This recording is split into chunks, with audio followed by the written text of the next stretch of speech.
லைஃப்பில் இந்த மாதிரி ஒரு பெயின்ஃபுல்லான ஒரு சுச்சுவேஷனை நான் ஃபேஸ் பண்ணதே கிடையாது.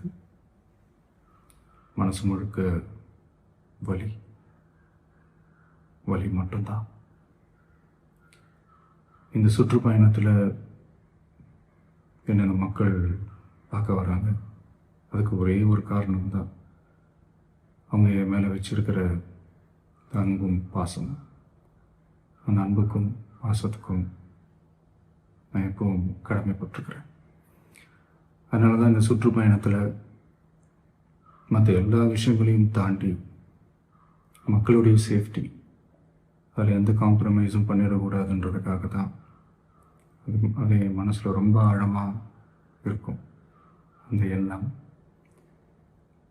அதனால தான் இந்த அரசியல் காரணங்கள் எல்லாத்தையும் தவிர்த்துட்டு ஒதுக்கி வச்சுட்டு மக்களுடைய சேஃப்டி மட்டும் மைண்டில் வச்சுக்கிட்டு அதுக்கான இடங்களை சூஸ் பண்ணுறது, அதுக்கான இடங்களை பார்த்து பெர்மிஷன் கேட்குறது, போலீஸ் டிபார்ட்மெண்ட்டில் அதை ரிக்வெஸ்ட் பண்ணி கேட்போம். ஆனால்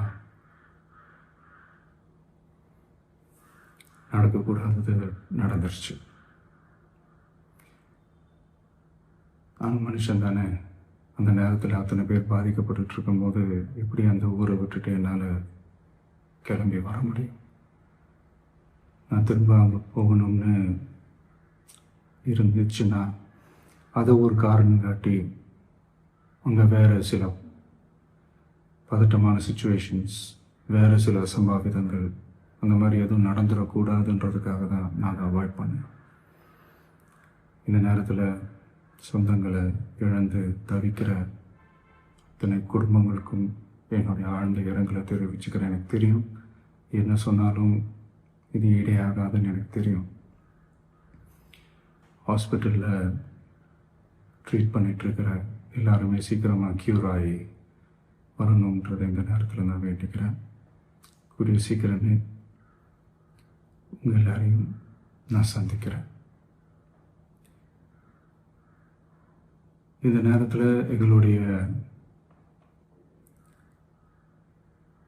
வலிகளை, எங்களுடைய நிலைமையை புரிஞ்சுக்கிட்டு எங்களுக்காக பேசின அரசியல் கட்சிகளை சார்ந்த நண்பர்கள், தலைவர்கள் அனைவருக்கும் என்னுடைய நன்றியை தெரிவிச்சுக்கிறேன்.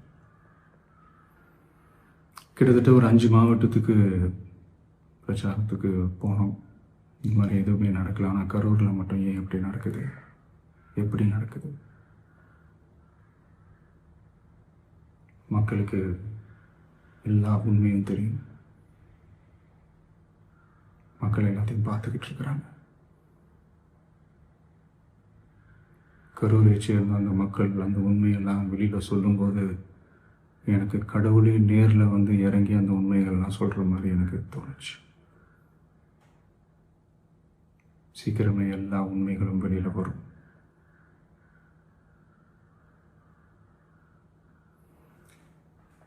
எங்களுக்கு தரப்பட்ட இடத்துல நாங்கள் போய் அந்த ஸ்பாட்டில் நின்று நாங்கள் பேசிட்டு வந்தோம். அதை தாண்டி எந்த தவறும் எங்கள் சைடில் நாங்கள் எதுவும் செய்யலை. பட் இருந்தாலும் எங்கள் கட்சியை சேர்ந்த நிர்வாகிகள், தோழர்கள் மேலே எஃப்ஐஆர், அது மட்டும் இல்லை சோஷியல் மீடியாவை சேர்ந்த நண்பர்கள், தோழர்கள் அவங்க மேலே எஃப்ஐஆர்லாம் போட்டு இப்போ பிடிச்சிக்கிட்டு இருக்கிறாங்க.